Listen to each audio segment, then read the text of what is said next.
Good evening, everyone, and a glorious welcome to this evening, Monday night. You know what that means? It's Division 1 time again. We are at Brands Hatch tonight, racing the legendary classic minis around the Indy circuit. I have my good friend Sass next to me. Sass, how are you doing? Hello, Ryan. First time in the booth with you. I'm excited for tonight. Looking forward to seeing some classic mini action and just having hopefully a bit more of an exciting race than on Sunday. Oh, yeah, wow. If we can top Sunday's race, you know we've done something special, because that was Exactly. insane. Alrighty, we've got two back-to-back races to get through tonight, and we also have a limited amount of time, and we've got some cool things to reveal to you as well in terms of what's coming up. We're very excited about that as well. Yeah, no further ado, let's have a quick look at the champion standings for today. We have very close at the top end of the shelf. We've got Philip Minnar, Brett Kirkhamp, and Rainier Leach in the top three positions. But I also believe that a few other names further down the points board are still in contention for some good Yes. By points. my Yeah. calculation, Nick Hodgson has taken his 2 drop rounds already, so he's set to shoot up ahead, and we should be able to see a spicy battle between him and Philip tonight.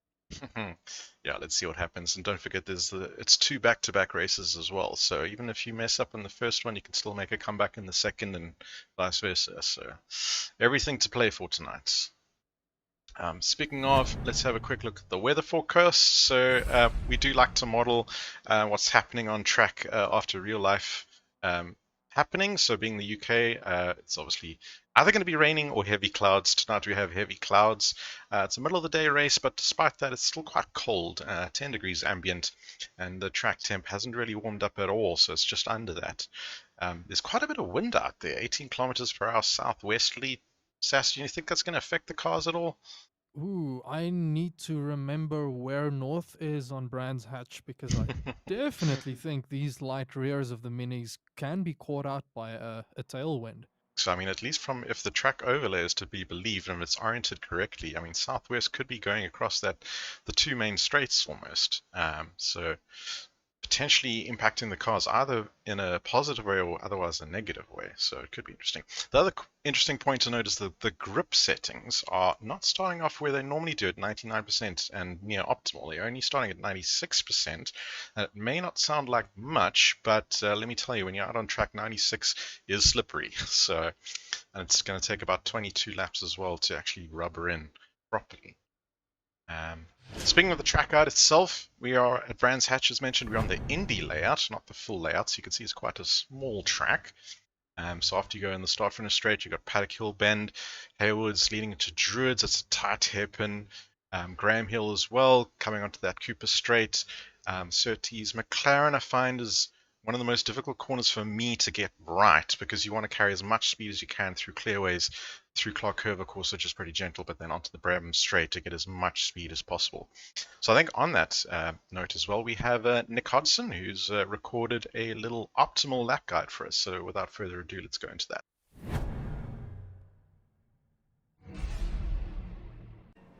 Alright, good evening everybody and welcome to the final round here at SimRace SA for the 2021.2 Sim Legends series. We are of course in the Mini Coopers once again, and for the last round of the series we are at Brands Hatch Indy.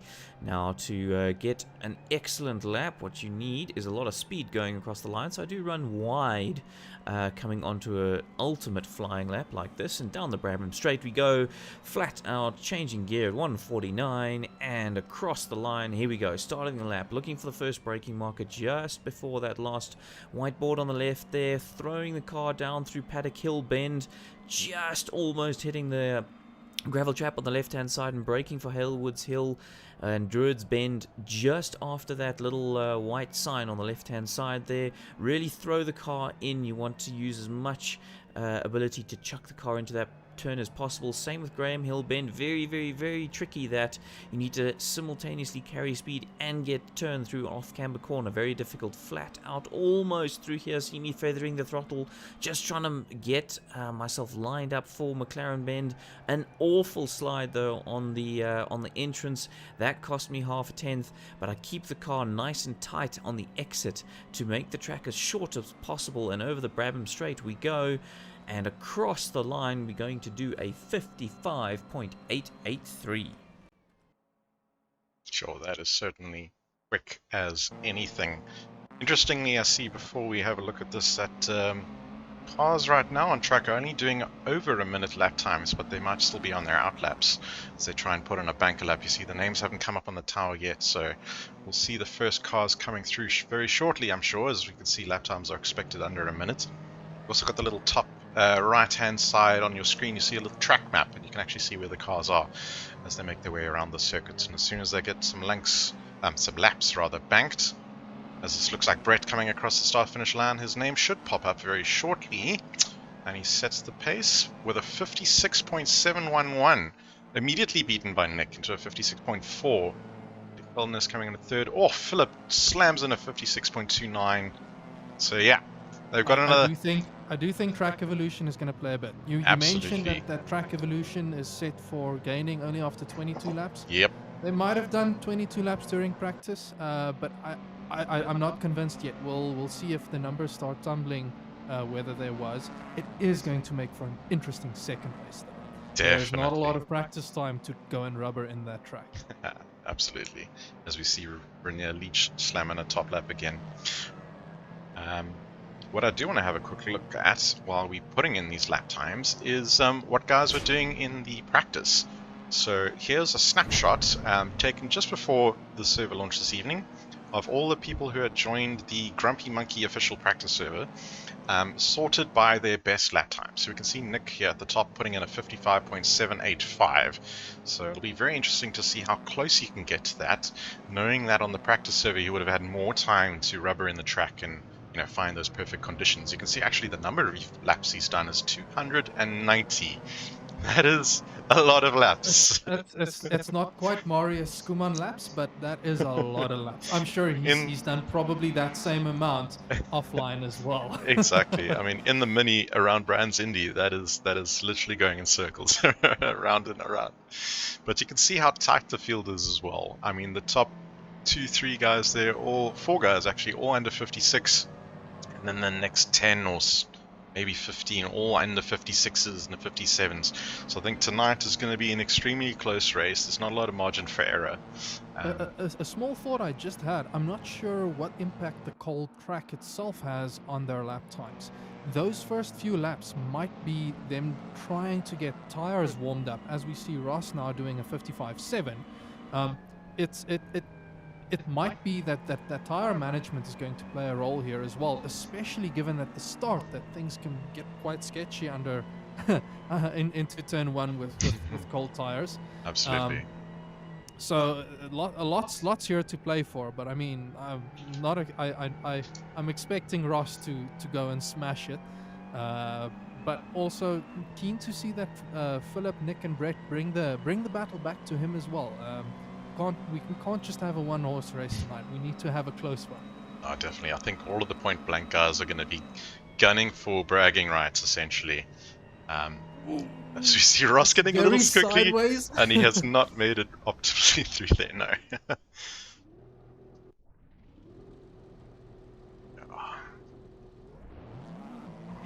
As we see Ross pulling out for another attempt there. I'm hunting quickly.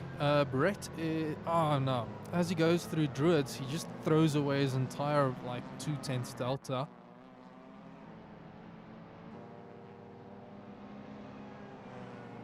Nick is on a fast lap. He's about 1.5 tenths up. He's already made it into the sub 56s there. This will put him close to Ross, but I don't think it's going to be quite enough. It might actually be one. That was close. Almost 1700ths of a second there will put him ahead, but it only just. Oh, and he loses a small amount there, so not quite enough. Smallest of margins. Mr. Kolsteeg down in 16th position. He is currently 2/10 up on his delta. He's coming That's up the doing very Broken well. straight right now, with one of the leech cars, I believe, in close tow there. Yeah, I wonder if he's actually getting any benefit or if it's actually going to throw him off on that corner. I find it so difficult coming down that hill with the elevation change on Paddock Hill. It's so easy to run wide there, but you also want to try and carry as much speed as possible. And then as we see him approaching Graham Hill Bend, which is another interesting corner because the game, or the track at least, limits are quite generous and they allow you to go quite wide. There you see he didn't really get too wide as you actually can go. And you'll find... I do suspect you need to be careful though, because if you go Yeah. too far off, you're going to be losing time because the grip out there is horrendous. True story, but if you can keep the momentum up, I think I saw some of the quicker lines, even in Nick's hot lap video guide. He's runs quite wide over there and slings it over. That said, Nick did not make it look easy in that one, in that lap. That's very true. He was fighting with the car. There was a lot of opposite lock-in places, so yes. I'm going to quickly say hello to the people in the YouTube there. Matthew Boy, Christy Simon, Philip, Yolanda, Ruan. Ooh, I haven't seen him in quite a while. Hello, everybody. Awesome evening. having you here. See Dirk's little rust bucket going around. He's done very well for himself in this Legends season. He's definitely improved. But I must also say he has been consistently predicting about what the pace is. He says no matter what he does, he tends to be 2 seconds off the pace of the aliens. It's his No, benchmark. he's not quite. That's his benchmark. So he's keen to see whether a 54 is going to be possible tonight. I think his prediction is that it is going to be seen, but we'll have to wait and see. I think as the race develops, it's going to be an interesting development to keep an eye on. Definitely. We've got about 1:40 left to go. Sass, how do you feel about doing our little reveal now? Ooh, yeah, let's do that. Alright, so this is what we have in store for you next season in the simLEGENDS. We'll play the little teaser clip and then we'll, if we've got time, we'll describe a little bit about it as well. So here goes.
How epic is that, Sass? Intriguing.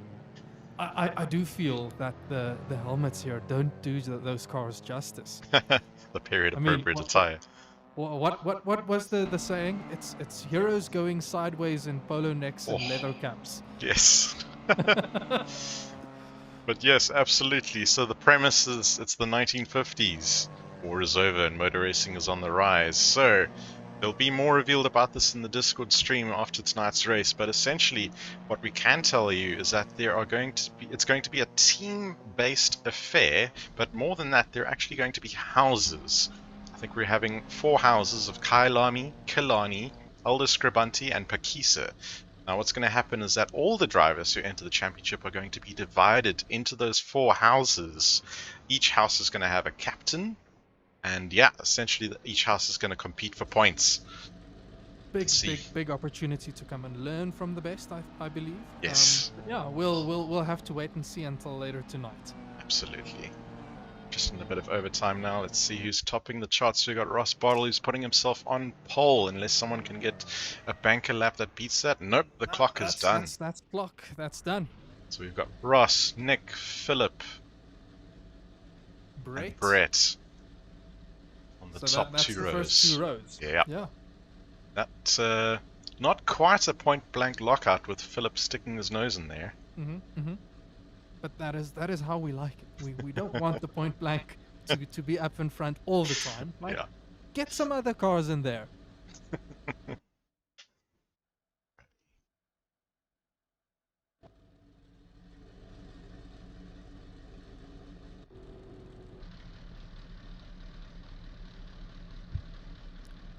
Now, so quickly looking through those times, I want to just see. Nick not quite managing to improve his time based on HLQ, but Ross improving by 1.5 tenths almost. Sure. Brett has gotten... now all my times are gone. Was that compared to the practice times? No. I'm looking at their HLQ times. Oh, okay, So, yes. Yeah. Let's quickly get ready on my end so I can see what's going to happen here.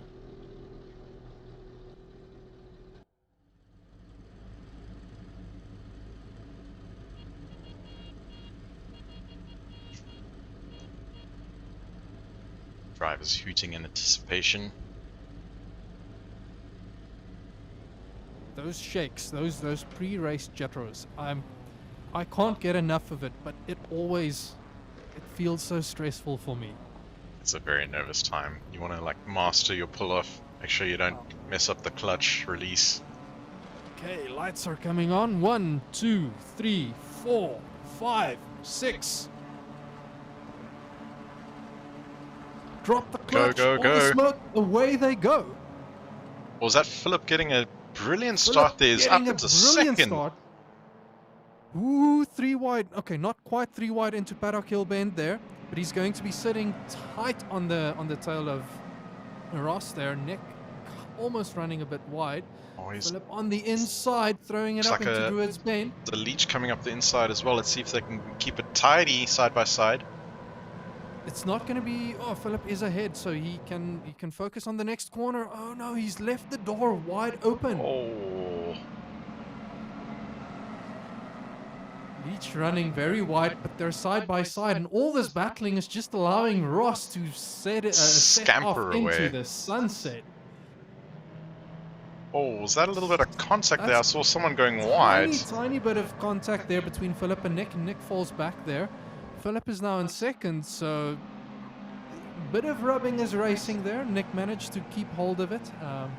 See Nick now on the back of Renier Leech, it looks like. That is Brett. That is actually Brett.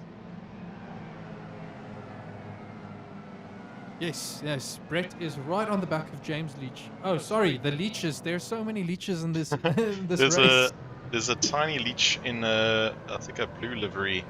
Ah, yes. With the white and blue checkerboard roof. That's Renier there. But yeah, he's swapping positions a little bit. I think Nick got ahead of him immediately. Out in front, Ross is I'm just hopping back there. Sean Bingham and Francois Erasmus battling it out for 10th position. Francois throwing it up in the inside of McLaren Ben. No contact there, but now it's going to be a race through clock curve onto the Brabham Straight. And Stefan Herbst is also saying, I want part of this action. Look at that little red Mini. They're going 3 wide. This is risky. Risky into Halewoods Hill. So Sean Bingham runs a bit wide, but it's allowing Stefan Herbst to get up on the inside. There's about 4 or 5 cars. An SRAC car there as well. That's Peter Geldenhuis saying he wants in on this action. And up ahead I do see Nick and Brett switching places as well. They're still... they've just gone into single file through Graham Hill. I was going to say that was about to be a disaster if they kept that formation. It's not. It's Peter Geldenhuis is having none of it though. He's having a bit of a door bang there with Waldo. Okay, meanwhile back at the front we have Philip side by side with James Leech. coming down the main pit straight. So let's see who takes honours into Paddock Hill Bend. Looks like Philip's going Surely to try James is around gonna the have this outside. done. James should have it on the inside. Oh, Philip a little aggressive there. And look at the almost two little just turning in on him there. point blank cars just behind. It's Nick and Brett in tandem as well, waiting to pounce. Oh, Philip got so boxed in there. Ooh, he runs wide. That's going to allow both point blank cars to get by him if he's not careful. Oh, there's a little Slight side by door side. banging. But Brett manages to slip by. And Yep. Rainier Leach is also saying, Oh, he's give me part of that. Oh no, he just backs out at the end slipped there. out, yeah. Alright, so James Leach has now taken second position, but he's being hunted down by Nick. And meanwhile, as you say, Ross, that's quite a nice gap there. I'd be feeling really comfortable if I was in his position right now, seeing everyone in his mirrors battling behind him. He can just focus on putting in some quality lap times now with a bit of breathing room. So I'm quickly trying to see in terms of championship points. Ross has taken one drop around.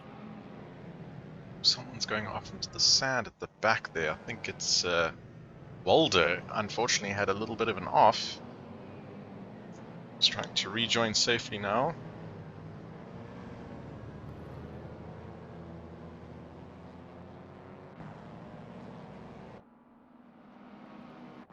Again, we can see Renier Leach side by side now with Philip Minor.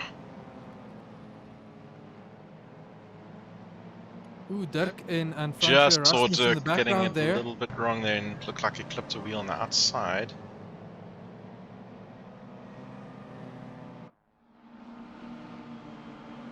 Peter Geldenhuis is also looking to have a look now. Right on the tail. Ooh, it's always... Ooh, runs very, Peter's very wide. clipping the outside.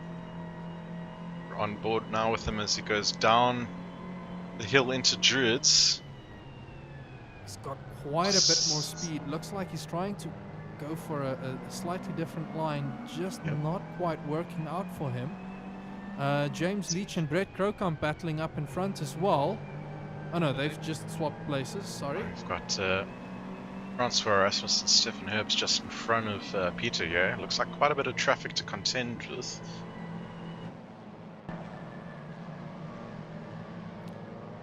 And if Dirk is not careful, he's going to fall in their clutches. Francois sending a beautiful overtake there on the inside.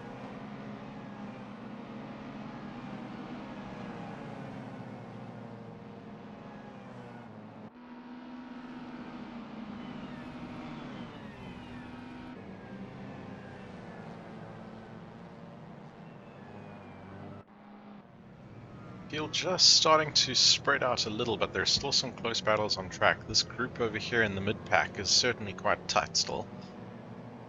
Led by Dirk Brand.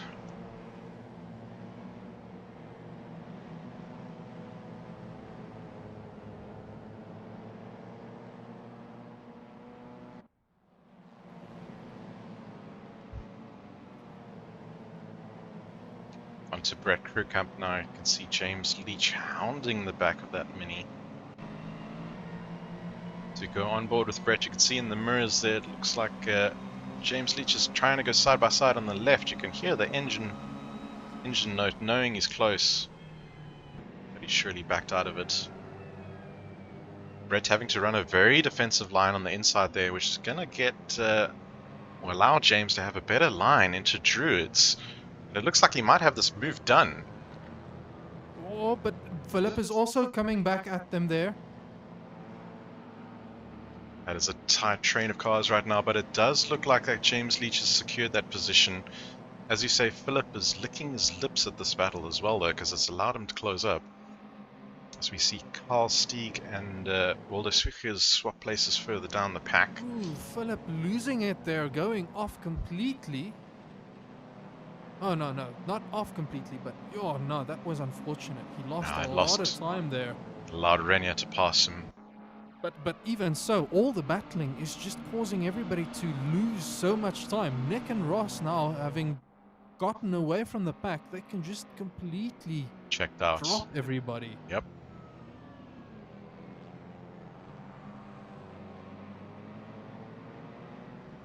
Alright, so now Brett and James Leach banging at it again. It looks like Brett's got past James again. Heading into Graham Hill Bend. James is tucked up right underneath that tailpipe of Brett. Brett is definitely sweating. Ooh, in the background there's someone very, very wide.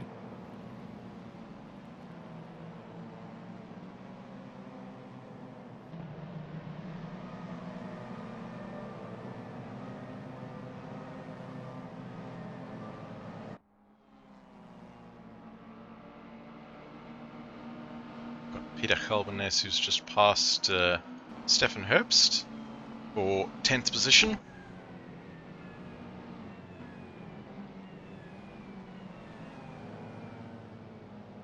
Oh, sideways there.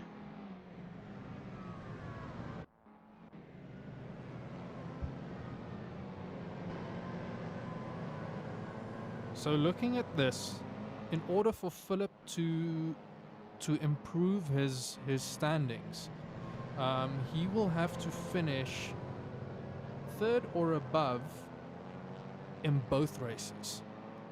So he's got some work to do then. At the moment he's only in 5th He's got position. quite a bit of work to do if he wants to achieve that.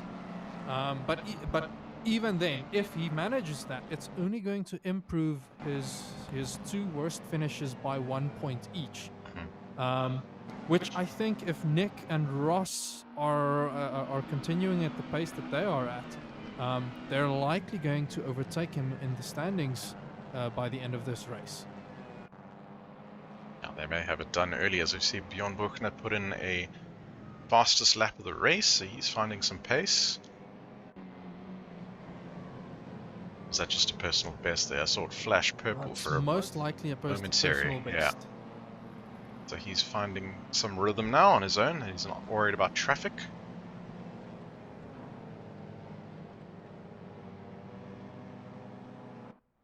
Just seen some happenings at the top here. James and Philip swapping positions.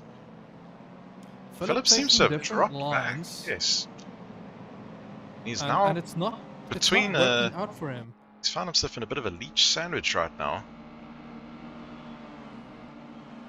That is a difficult position to be in. These leeches are fast. they can leech away points from you. I'll show myself up. Alrighty there, Bjorn Buchner's improved again with the 56.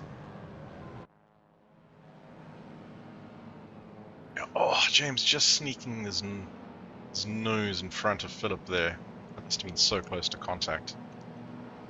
Let's go on board with Philip. There you go, trying to pull out alongside. Through Surtees, McLaren. This is where... Oh, Philip's got it really wrong. And he has to take corrective action, and that's put him in danger of Renier Leach again behind him. Oh, they are indeed side by side. Let's see if Renier can make a plan here. You'll have the optimal line going down Paddock Hill. Philip has shown that he is quite aggressive on running a tight line there. He is taking a slightly different line. Renier's also got it sideways. He's switched back for the inside line, so I think he may have it now back into Druids as they keep swapping positions. I was worried that they're going to go in 3 abreast. Let's take a wide angle view here coming into Graham Hill Bend. It looks like Philip's got that move back again. Now he's going to have to focus really hard on trying to get back to Brett there. He's got some ground to make up now. It's at least about... What is that? 3 and a bit seconds to make up on Brett.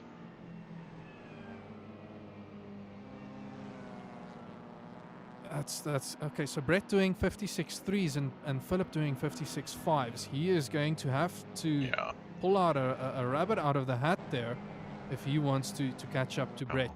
What Philip really needs is to lose himself from this traffic behind, so he needs to stop can stop defending, focus on some optimal lap and lines to catch up the top 3 right now. He's maybe just watching his mirrors a bit too closely. at the beginning of this race. It does look like he's trying to pull the gap right now. Yep. Ooh, So we Dirk see a running lot of very cars wide there. running wide indeed. But I see James Leach and Waldo Swicher side by side. This is James Leach Sr. Yep, running wide off there through Graham Hill Bend, but it looks like that move is done. But Carl Stieg is saying, I want part of this action. Little Woody Harrelson mini. Yep. I do love those green headlamps though. They're very cool. Oh, that's a good run. Ooh. Down Slight the bump Brabham draft there, it Straits. seems. Sure. It's got the inside line here, so let's see if he can hold on around the outside.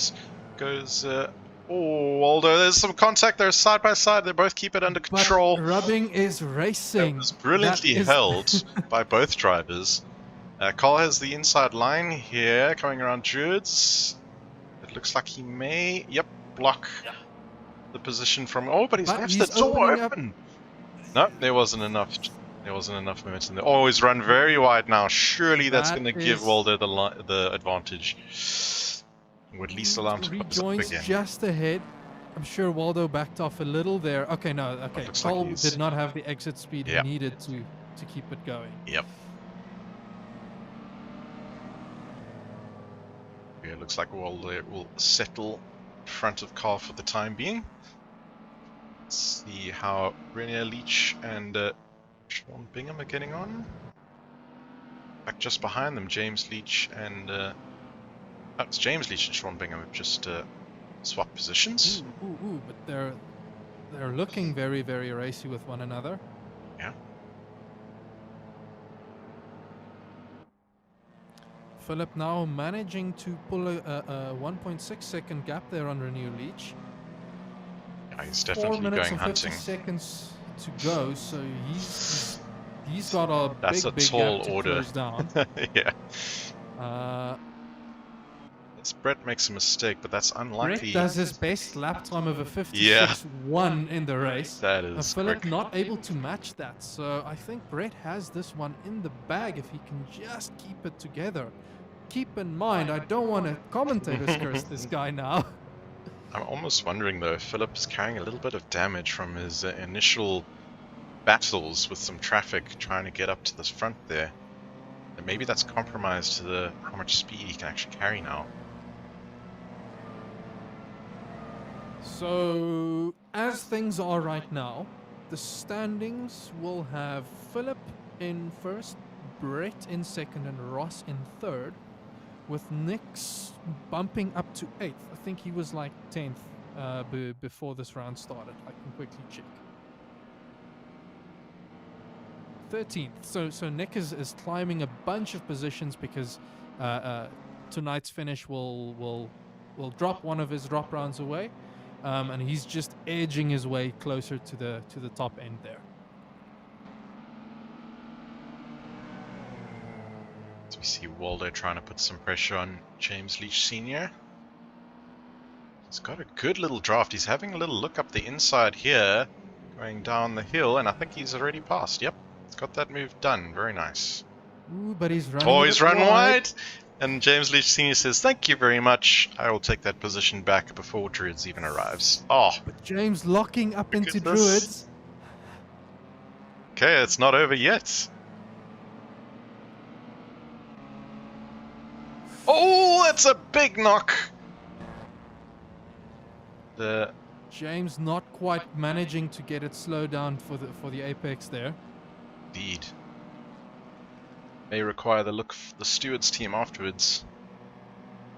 We'll have to see what happens.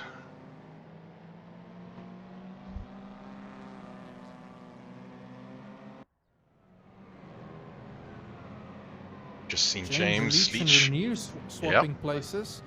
Ooh, and Sean Bingham is also in the mix there. Now all of a sudden these three are tight together. Sure, it's not the end of these swappings. We're going to see as Stefan Herbst just gets past Peter Geldenace for 10th position. Sean is also a driver who's shown quite a bit of pace in the last few months. He is currently sitting at 5th on the charts. My mental gymnastics is now not working as nicely as I was hoping. Let me quickly see. 5th. See Renier Leach tucked in now behind Sean Bingham as they come down the Brabham Straight. He's going to look to the outside, which is brave. But it seems like he's making it stick. He's getting a good drive through there, and he hasn't stuck a wheel onto the sand, so he's actually got past there. Good job for 6th position. To see just behind Francois Erasmus getting past Dirk Brand. Dirk still looking pretty racy here. For now, just tucks in behind. So if Sean can keep things up where he is right now, he is going to overtake Dirk for 4th position on the championship standings. So Alrighty. this is a very close championship in my view. Now, certainly every position right now is key. Well, every position that you can improve your worst finish. Yeah, true story. Because there are 2 drop rounds for this championship, having 12 races essentially in total, 6 rounds of 12 races.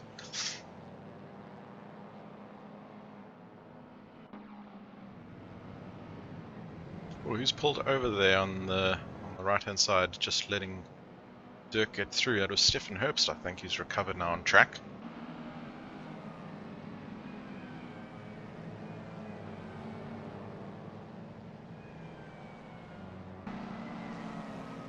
So Ross coming around the bend there, and he's gonna start the last lap of the race. Good. Looks like he's countering some traffic at the back here. That is likely. I'm trying to find who that is. Might be Marco Brion. No, Marco is It's actually, Rian van der it's Rian Westhuizen. van der West- van der Okay. Westhuizen. Nicely got out of the way there. See if that's held up Brett. No, he's still far behind Nick. There's more than enough time behind Brett and Nick for them to just cruise at home now. Because that's... Oh, is that a disconnect? No, was that a bit that of lag? was luckily not. That was just a momentary lag there. Righty. So there we go, Ross rounded the final bend, crossing the finish line now. Well-deserved win for him there tonight. So Nick taking 2nd, and Brett followed. Oh, Philip, 1 second away from Brett there, but it's So not going to close. be enough. So now in his 2nd race, Philip will need to place much higher than 3rd, I'm guessing, or at least 2nd. Well, if Possibly he even a wants win. to improve by 1 point, he's going to have to improve. He's going to have to be 3rd and up. Yeah. The max amount of points that he can improve is 6, and that's only if he takes a win, I believe. Right, His- makes sense. His worst rounds are drop rounds. Alrighty, right. we need to transition While- servers. Yes, so you can quickly go for an ad break, and we'll be back shortly then. Yep, see you just now.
Alrighty, we are back.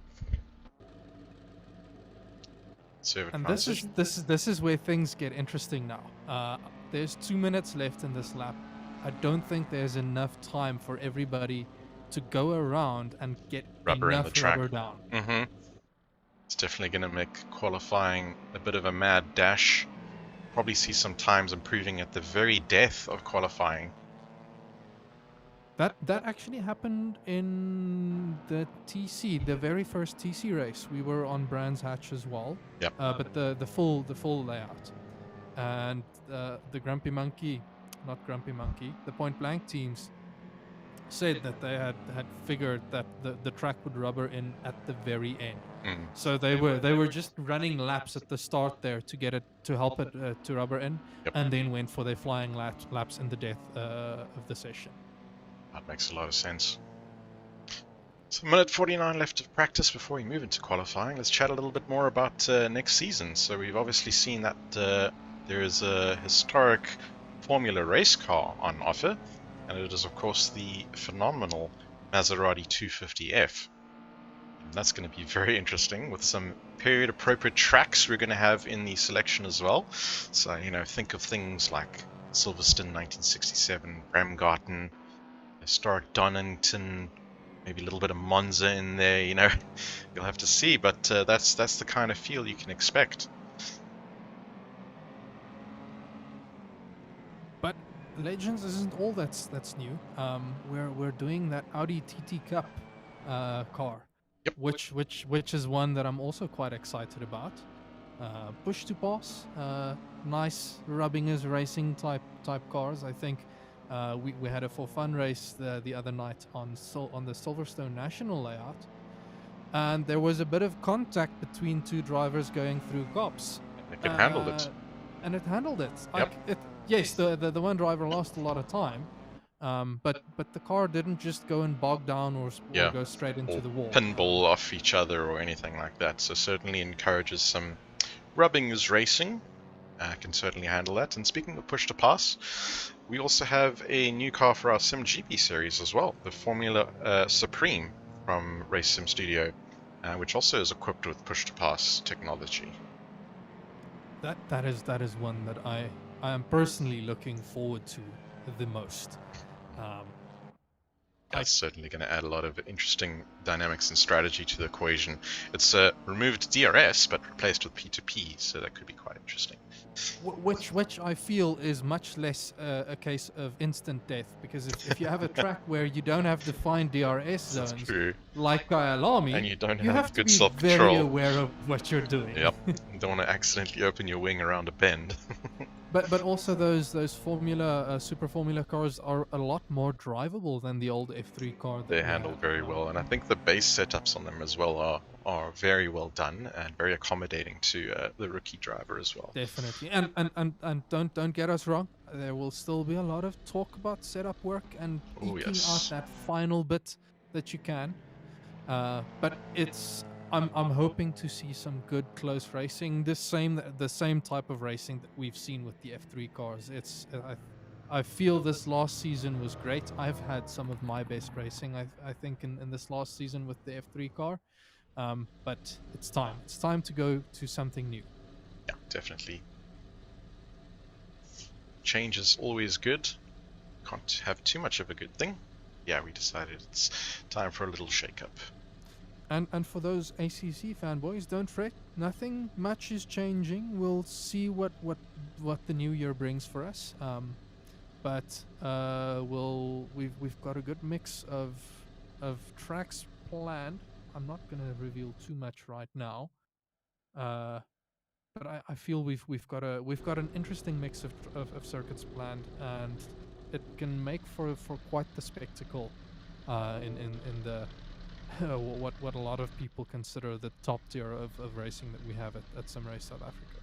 Definitely. For those fans, I know there are a lot of people these days that only race a set course competizione with GT3s and they're not interested in racing anything else. Don't sweat, we've got you covered as well. Righty, we're heading out for qualifying. They peel out of the pits. super eager to get going. Everyone's storming out of the pits. Oh no, that's Sass, not you what I have wanted lost to do. connection.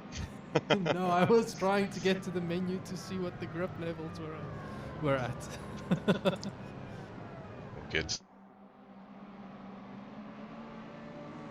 Okay, so I quickly glanced. The grip has improved, but not Okay. enough to provide full grip. So there's still a few laps that have to be turned before we'll see the super fast lap times. Ooh, Pieter Geldenhuys almost 3 abreast there on the out lap. Come now, guys. Don't need to race on the qualifying.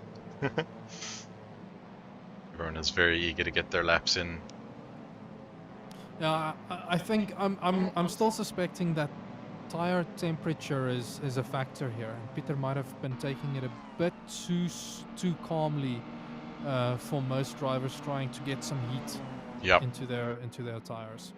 definitely.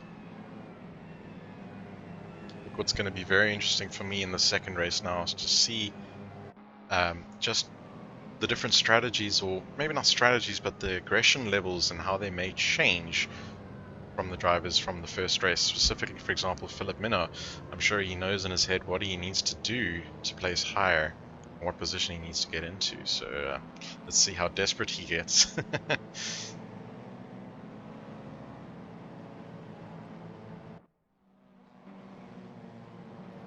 So we're waiting for the first few laps to be completed. I think Francois Erasmus is right at the front of the train there. He'll cross first, but there's a train of cars behind him. Yep. Brett already with the 56.1 there.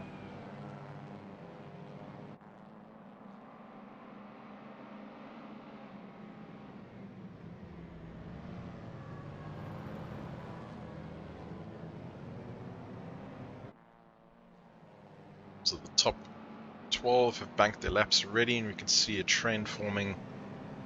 Brett Krokramp, James Leach, and Philip Monner. And Nick slams in second position at the moment. Philip is 2.5 tenths up on his delta there. Almost 3 now, is improving nicely. 3, 4. See, he Ooh, but loses a bit of momentum coming around the final corner. That's what I've talked about. It's so tricky to get your... It starts all the way back from McLaren corner, and you've got to get that entry right to get the line through Clearways and onto Clark optimal to get as much pace as you can down the Brabham does straight. improve. But he Puts lost him almost right- 0.3 of a second there, so it's not much of an improvement, but he's gone up to second for the time being, above Nick, which has put himself temporarily at least on the front row. Ross managing to improve there as well. Oh, he's up almost 6 tenths on his best lap here. Also loses it a bit coming through Clearways. But still up 0.4, so that's going to be a nice little improvement. I think I think that's going to rocket him That's going to rocket him to quite far first ahead. position. Good job. 56 dead, pretty much. Closest there is Brett, about 1/10 off of Ross. I'm just looking here. I discovered I can kind of see how their sector times are flowing. It's not looking like anybody is improving just yet. See Waldo Swiggers popping up into 8th there.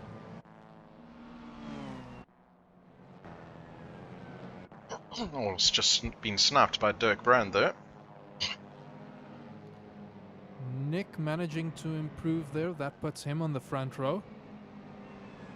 But this the last 5 minutes is where it's at. Brett, 2.5 tenths up on his delta. But throws it all the way in the last corner.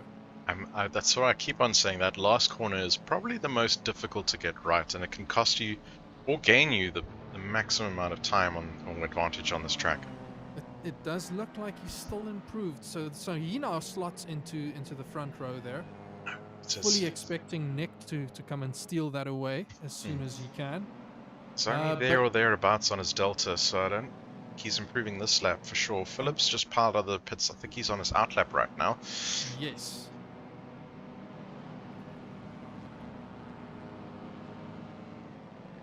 So we'll keep an eye on Philip as he goes around. I've got James Leach up on his delta here by about 0.1, 0.2.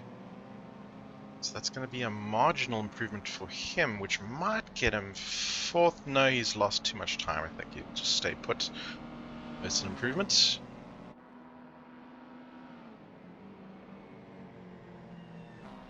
Right, we see Philip is going to commence his fast or flying lap now. Let's go on board with him as he goes around the track.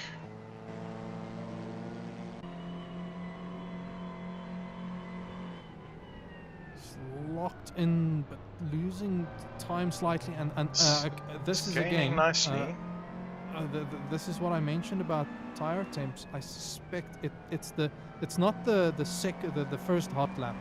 It's that second hot lap that you can get your optimal time on. Yep. So you might actually be treating or need to treat this as another out lap essentially, and see what he can do on the next flying lap. He's on his bubble. Aggressive curve there. Now he is improving, but Can he maintain the it's speed, not going to be though? enough. It's just not going to be enough, I think, to get him. Nope. No, that's not enough. Losing Don't know. time there at the end. As we see here, So he's Francois more Erasmus. than he needs to find more than a 10th if he wants to get onto the front row.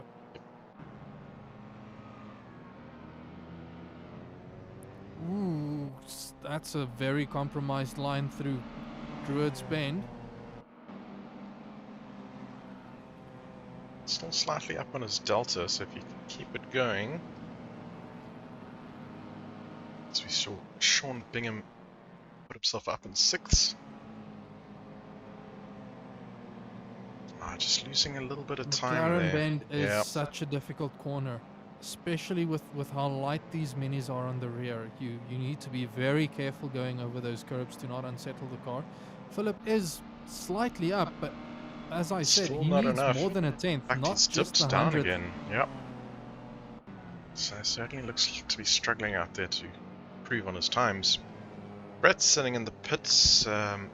We may see him peel out of the pits very shortly if he may just decide that, nope, I've done enough.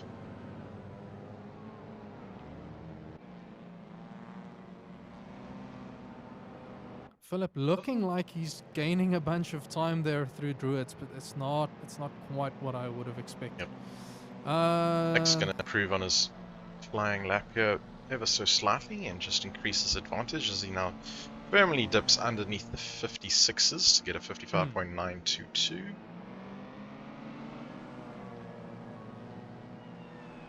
In 15th position, Marco Foljun, almost It's a 3 nice tenths up on improvement. his delta. Let's see if he can bank this. That's very wide. Oh, That's going to invalidate that's the going to be a lap. track cut, unfortunately. You can run wide there at Graham Hill Bend, but not that wide, unfortunately.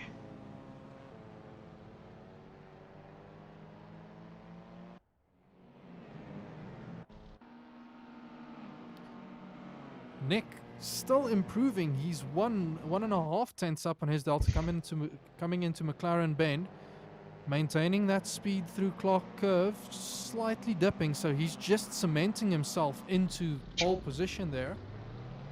Certainly seems to have that car hooked up. Keeps on improving lap on lap, and everyone else behind him seems to be struggling. Ross Although, is also throwing it there that's through almost half a Clark second Curve. up on his delta. He's dipped down to 0.3, but that's still a massive improvement. This must be the track fully rubbered in now. This is definitely the grip levels improving at the death here. And he And takes first position. takes pole. See if Nick can have any response. Running a little wide there. That's still in the limits. So with 16 seconds to go, Philip has started his last hot lap of quali. Oh This'll no, that's be- not Philip. That's the wrong one. So we see Nick coming I down think the he start-finish just missed line. it. And he's missed it. He's down on his delta. Still out on track. We've got James Leach. Philip Minnaar is here or thereabouts on his Delta, having just started his flying lap, coming into Druids. It's looking... I'm not 100% sure if Philip crossed the line in time. He was... he might be caught out here then. He might have been caught he's... out. That's He throwing runs away the very, lap. very Yep. wide. Sean Bingham's up on his Delta by 0.1. That's surely out of time as well. Yeah. Now we need to just wait. I'm sure Peter Geldenhuis has not started the last hot lap. Still on his out lap according to his timesheets here, so that's not going to count for anything. Yeah, and there, Sean pulling off, so it was just Peter to cross the line and close us out. Alrighty.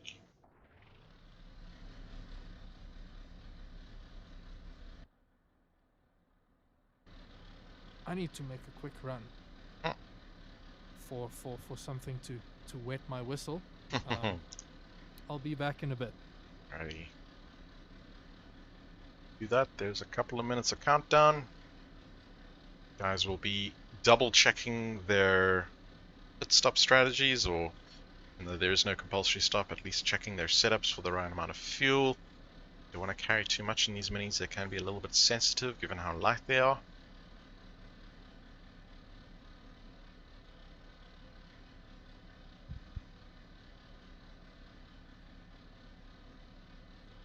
Sure, as Sass says, the pre-race jitters perhaps getting to everyone.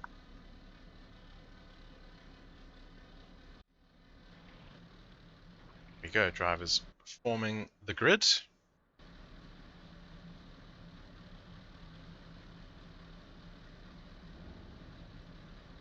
So 3 point blank cars taking up the first row and a half.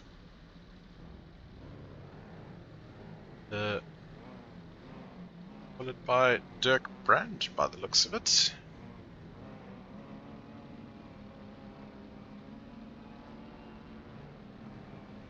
No, Dirk Brand is sitting in 7th or 8th right now.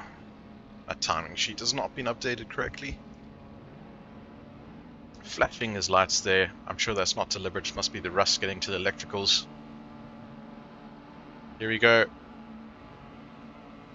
Lights are coming on. 1, 2, 3, 4, 5, 6. And away they go.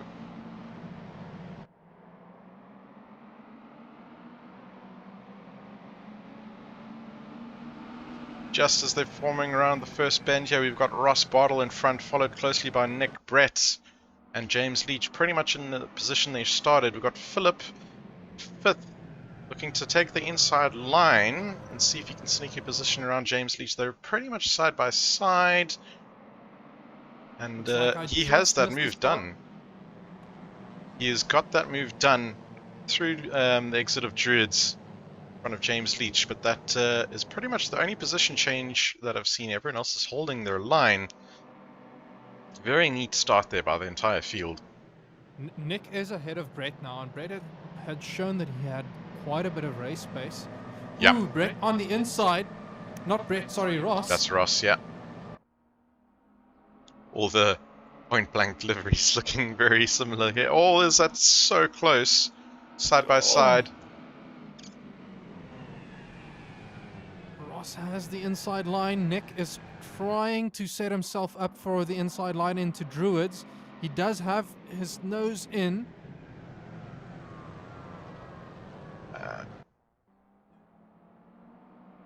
Philip swapping places with James Leach again.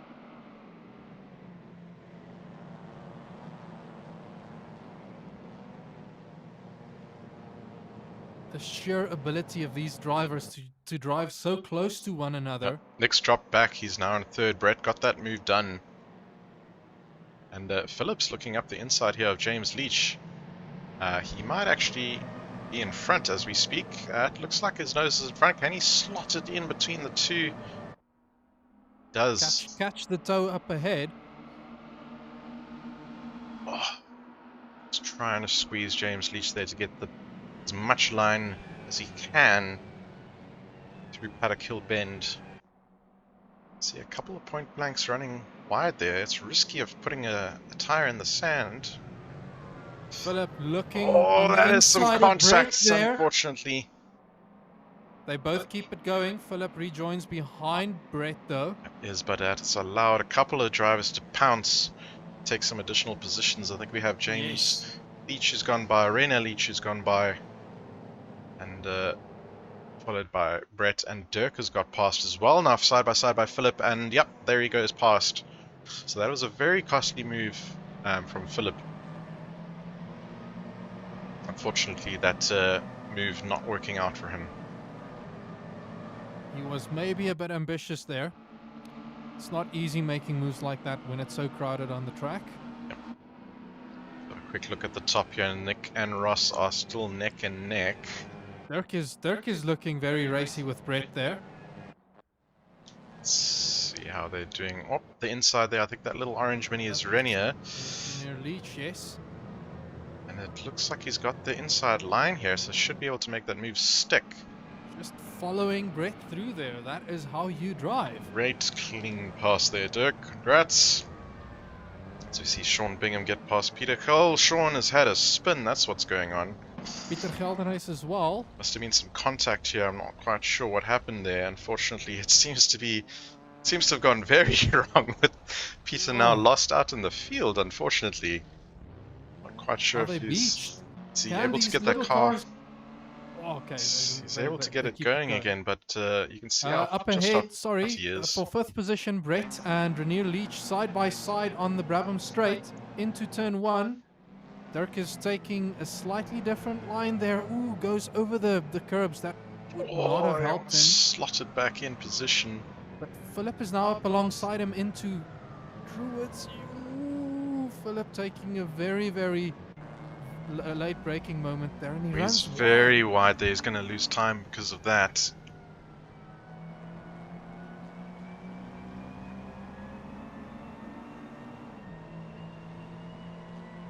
You can see at least he doesn't have traffic behind him right now, judging from his mirrors.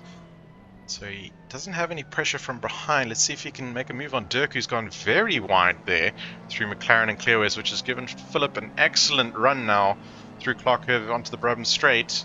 He's got the inside line. He's side by side enough. Dirk is trying to hang on and squeeze him. There's a little bit of contact. Oh, that was almost collision. And Philip has stamped his authority and gone through.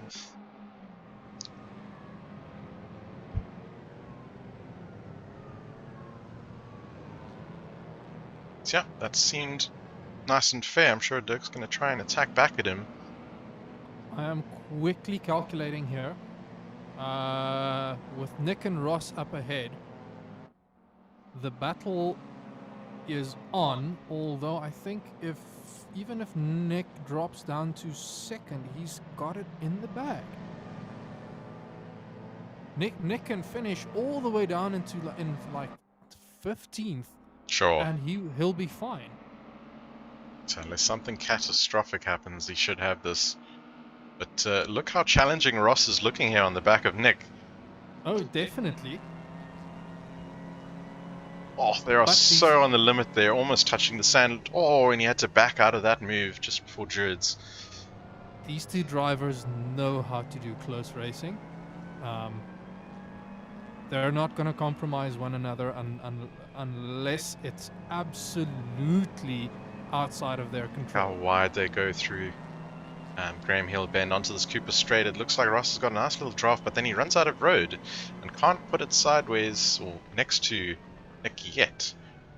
Let's just see how they go through McLaren's. Nick shutting that door enough so that Ross cannot stick his nose in there, but let's see. He's going to have a nice toe down the straight. Nick hugging that inside, trying to break and defend the inside, forcing Ross to the outside line here, but he's got that momentum and that overtake.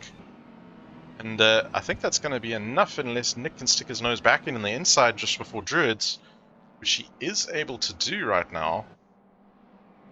So this move is not yet banked. Tall now seems like... Nope, yep. Ross still had to file in behind, essentially.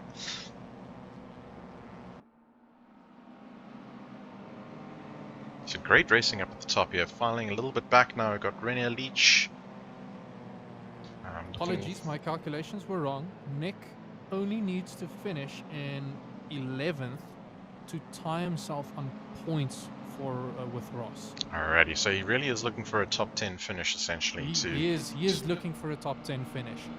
He doesn't need to be doing this. He's doing it because he enjoys it. Yes.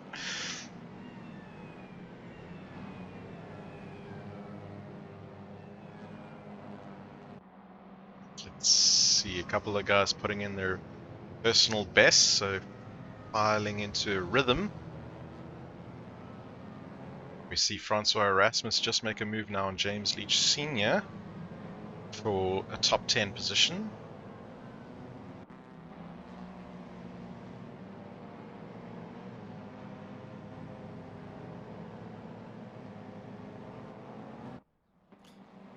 I will say this. With Nick comfortably leading if he wins this race, the P2, 3 and 4 will be covered by 4 points.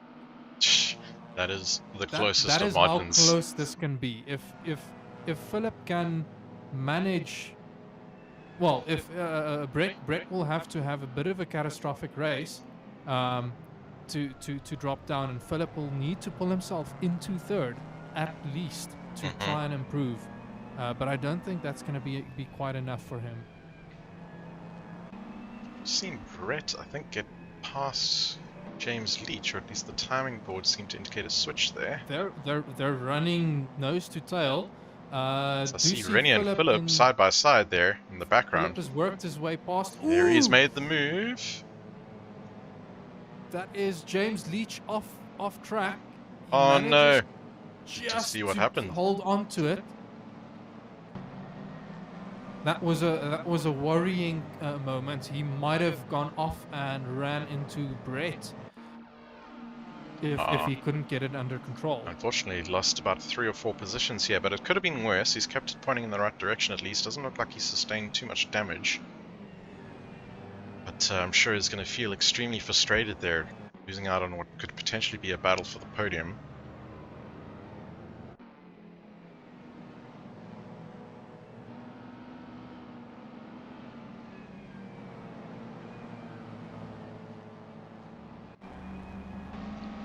Forward here looking behind Philip Munnar to Renier Leach. Little orange and white striped mini. Seeing him get his nose up the inside there, getting tantalizingly close to the back end of Philip. Philip having shown in the previous race that he's maybe looking in his mirrors a bit too much. He needs to be careful to not let Brett slip away too far.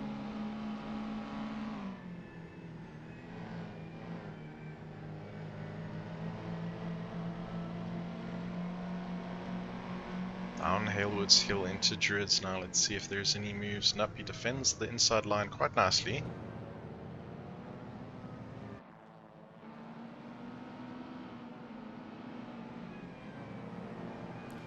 Actually, I misspoke. Brett needs a very good finish if he wants to stand a chance on beating Philip. So Philip looking like he's got a comfortable third position finish in the championship. Okay. So long as he holds 4th, 5th, or No, quite comfortable? he doesn't even have to finish this last race. Aha.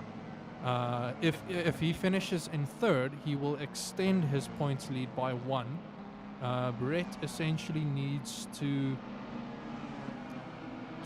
finish second. Okay. No, he needs to finish first if he wants to pop out Philip. Up ahead, I do see Nick and Ross switching places. I've just switched positions again, but Nick seems to have taken that back quite quickly. So just playing a little bit of cat and mouse here between the two of them. They're riding up right up to the edge there before McLaren Bend. The only thought going through my head right now is if they are attacking and defending against each other quite in such a hard manner, that might actually allow Brett to close the gap between them. But he is about 4 seconds behind though, so he's got some work to do. So Nick and Ross doing 56.4s, Brett doing 56.3. There is a 4-second gap, and Brett is they're gonna have to go really slow if Brett wants to catch up in the last 7.5 minutes of this race. Do you see though that Nick and Ross are about to head into some backmarket traffic here? Yes, I do see that. James that Leach making a move on Marco Francois Erasmus. Viljoen. So that's Marco Viljoen up ahead. I don't think they're gonna catch him very quickly. But even then, he's likely going to let them by without much drama. Yeah. You can just see them come into frame now as Marco crosses the start-finish line. Getting a little bit sideways through there.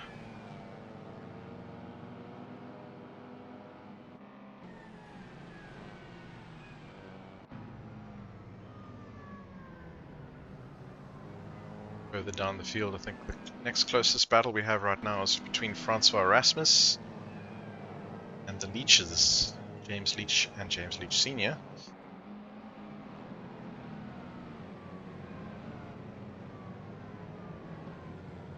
Rounding Druids there, still holding all their lines quite nicely, no dramas.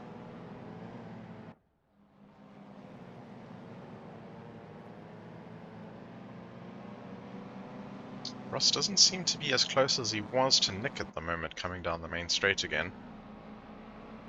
He's maybe trying to gather a bit of momentum, knowing that he's been closing the gap at turn 1 consistently, which then has given Nick the opportunity to defend. So he might be trying to rework where he gets close.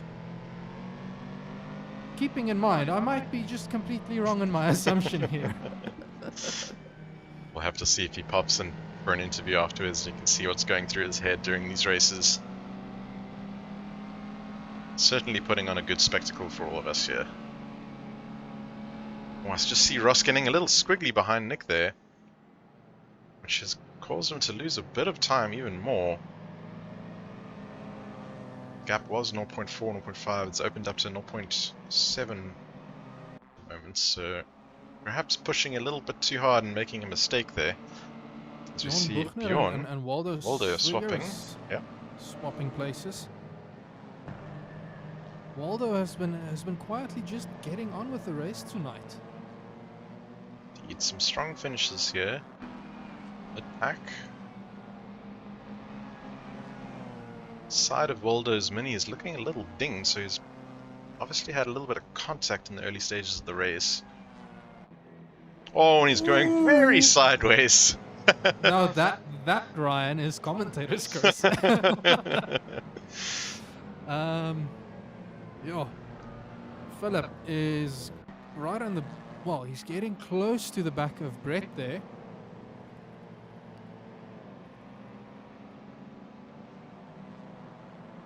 Brett not having the lap that he was hoping for, 2/10 down on his delta.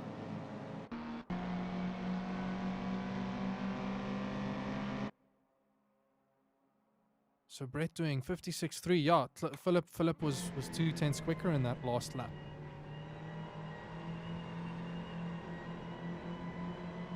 Yep.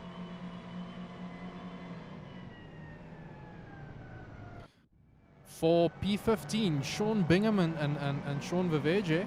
Yep, they are Side practically side by side. Okay. Just not quite. Oh, can he keep it inside the lines? He was very lucky not to dip a wheel onto the grass, because that would have lost him all the momentum that he's gained, and he's managed to slingshot his way around Sean Bingham there. It's a great move around the outside. Spinning. Absolutely. It's always hairy when you dip a wheel onto the grass there, and if you're not aware of it happening and suddenly get on the brakes, that's just instant. Philip almost side by side with Brett now. Throwing it through those corners. Christy Simon in the chat says it's still your fault, Sass, even though I was speaking. Oh, that was so close. There's almost contact on the back of Brett there.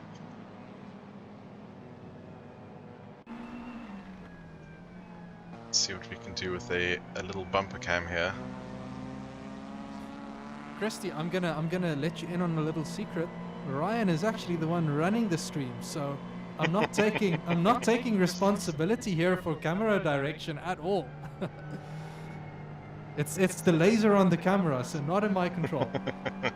Philip and Brett taking some interesting different lines there through Clark Curve. Brett clearly just trying to drive his racing line, and Philip exploring a bit to see if he can gain an advantage. Having a little look, either just to see if there's a door being left open there, or otherwise maybe just trying to unsettle Brett a little bit.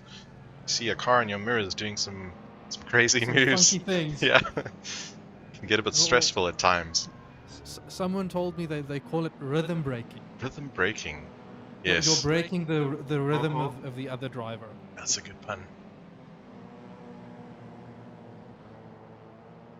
I initially said, there's nothing rhythmic about my braking. I stomp on it. And then he explained, no, you're not trying to brake literally with the car.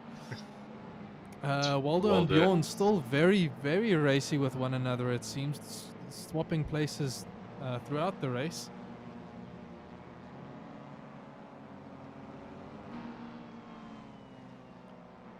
So Nick and Ross far enough ahead. Ooh, Nick was on the had two wheels on the dirt there. They've started the penultimate lap. Unless something very strange happens and they go very slowly. Maybe it should have been time for me to take out the safety car. It's probably a bit late right now. We wouldn't have enough time for about 3 or 4 cars to unlap themselves. And then the safety car must still come in the same lap. Yes. Key points. We see Bjorn running quite wide there through Druids, but not at risk at the moment of losing a position. Still Philip desperate to find a way around Brett here, but not getting an advantage down the straight this time. We'll have about one more lap to do it in. Francois Erasmus seems to have made a move. No, it's James Leach falling down the pack. What has happened to James Leach? He's running very slowly. I wonder if he's just recovered from a spin. I think he had a moment. Yep, certainly going again, so no worries about fuel running out or anything like that. So just to let you know, Nick is rounding Clark Curve there. Managed to put a 2-second gap, 2.5-second gap between himself and Ross there. Look how close Philip here is on Brett. In fact, they're overlapping now, side by side. Slight bumping. Is that enough? This is going to be a photo finish. This is a... Oh, Brett just taking it in the... That was so close. I'm sure to Philip the end. is going to be a bit sick after that spin. Especially if he was in virtual reality. So Stefan bringing it home in 7th, Francois Erasmus in 8th, James Leach Sr. in 9th, and Waldo Swiggers managing a top 10 finish there on this very last race. So quick update on the standings. We have Mr. Nick Hodgson taking the championship, followed by Ross Bartle. So Nick Hodgson 979 points. This is pre any stewards incident reviews, so it might change. Although these drivers didn't get caught up in any incidents. So Nick on 979 points, Ross on 966 points, Philip on 965 points, Brett on 962 points, and then to round out the top 5, Sean Bingham on 913 points. So a lot of action. Clearly, the top 3, 4 there pulling out quite the gap. But well done on them. Let's see if we can find some Absolutely. people for I believe we interviews. have Nick and Ross in the waiting room if you want to drag them in. I've got them here. Mhm. Nick and Ross, how are you gents tonight? Sweaty. How are you guys? That was excellent racing, gentlemen. Congrats. I'm smiling. Sure, Good. guys. Yeah, yeah. That was Thank a you. good race. Ross, awesome. Ross, take us through that first race and the second race. You won the first one, the second one. Yeah, our first race, I think it was just lucky. I started battling on the first lap, and I think Nick got overtaken into turn 1, and that obviously put him a bit behind. Managed to sprint away. He was catching me sort of halfway through, and then stabilized. But yeah, I think it was just lucky. Just lucky. Okay, well, Yeah. if you can admit the luck and you take the win with a smile, that is how you take it. Nick, first race got swallowed up a bit there. What exactly happened? Yeah, just tight racing. I think there was a little bit of a tap somewhere there because we were 3, 4, who knows how many wide into the corners. But yeah, as Ross says, allowed him to scamper away. Had to do a bit of a recovery race. Managed to do that fairly quickly, but then the gap had been built. That's the thing with these minis. You got to be in that toe. You got to be right there. Yep, we certainly saw in the second race, the top 2 positions between you guys was a hell of a lot closer than it was in race 1, where I think there are a little bit more shenanigans going on, and that allowed Ross to scamper off essentially into the distance. Yeah, definitely. We've seen that throughout the series. That if the guy on pole gets, or the guy who gets away first, into the first couple of corners, if he can get a tiny gap, generally there's scrapping behind you because these minis Yeah. are so closely matched. So that's Absolutely. yeah, that's how it was. So race 2, obviously we both got away quite nicely, and that that really allowed us to have our own little battle. Although Yeah. Brett was definitely in the mix for I quite a saw, while. yep, Philip was hounding him at some times. In fact, just at the end, at the death of race 2, Philip and Brett were side by side going across the They- line. It was a photo They had finish. a photo finish. Yeah. That's awesome. I saw on the Ross, I think, saw on the timing that it looked like Brett got it by 3,000ths of a second or something Brett insane like had that. a nose hair in front of Philip. But yeah, Um, it was pretty incredible. Yeah, so I want to quickly take this opportunity. Pending post-race reviews. Currently, we have Nick taking the championship, Ross in second, and Philip in third. So well done to all you gentlemen on taking it. Thank you very much, nice. guys. Philip, Interesting race. I quickly wanna hear what was your level of excitement seeing that you're side by side with Brett there at the end. I'm so used to photo finishes now, it's just ridiculous. Did you feel a bit like Lewis at the end there with Max, where you couldn't quite get ahead? A bit. But that was so much fun. I just wish we could do that all over again. Oh, no Well, we've worries. got next season to look forward to, that's for certain. We do. We've revealed what we're doing. I'm not sure if everyone else driving on the grid has even seen yet. They may need to go and watch the release teaser certainly after the race now. But yeah, for everyone, just a reminder again, we're doing the awesome Maserati 250F, a classic historic Formula 1 racing car, around a series of period-appropriate tracks as well. So that's going to be something really nice to look forward to. We've also revealed the fact that there's going to be 4 houses competing against each other, which is something new and exciting that we haven't seen yet at SimRace South Africa. So that's certainly something to look forward to as well. Yeah, absolutely. So we've come up with this format, but one of the key things is we're going to need the massive buy-in and participation from the community. So expect very, very shortly for me to be calling for team captains. We obviously need 4 captains. So the way I see us working it is obviously if only 4 people put their names forward, well, then we've got our 4 captains right there. And if more, then we'll have a vote.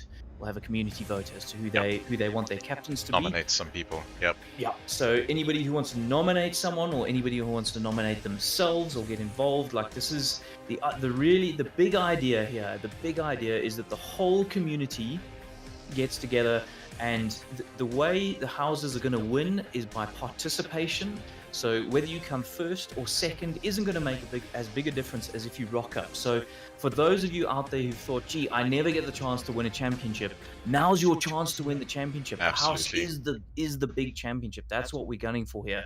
So it's up to the guys who are really good.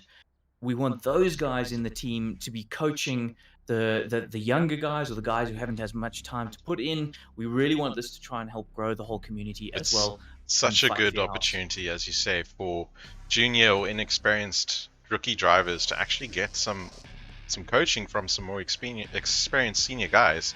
You know, we're going to encourage houses to set up their own practice servers so they can practice together. They can see what lines, you know, are the correct lines to take. They can get their setup tips from the rest of the team. You know, all that sort of camaraderie that comes with it. It's certainly a great opportunity. Yeah, absolutely. And the one final thing I'd like to say on those captains is, if you think, well, I'm not an alien racer, I shouldn't be a captain. That's not the right attitude at all. A good captain is going to be somebody who motivates their team to get involved and to collaborate and to practice together and all of those things. A good captain is not going to be winning the championship. A good captain is going to be getting 100%. everybody to win the championship. Be a good team principal and leader, essentially, to guide your team to, or your house rather, to victory. Absolutely. Another cool thing with the houses, I know there are a lot of guys in the community that really enjoy creating their own liveries. And, you know, each house is going to be required to come up with their own crest, their color scheme, their livery, you know. So there's a good opportunity there as well to get involved and stick your hand up if you want to. Yeah. Absolutely. But yeah, so that concludes the Division 1 2021.2 championship. Or there's still Division 2 happening on Wednesday. Yep. Yeah, just want to take this last moment to congratulate you three gents on this spectacular season. I believe this is about the closest championship we have had this season. Been neck and neck, yeah. Actually, the touring cars, me and Ross were 2 points behind. But that was you and Ross. The top Oh, four you talking here is top. Okay, top okay. four here is covered by is much closer together in my view. Yeah. Fair enough. All right, thank you very much, Thank you, gentlemen. gents. And to everyone else, have a great evening. We'll see you soon. See you Thanks, Ciao. guys. Cheers. Bye. Cheers.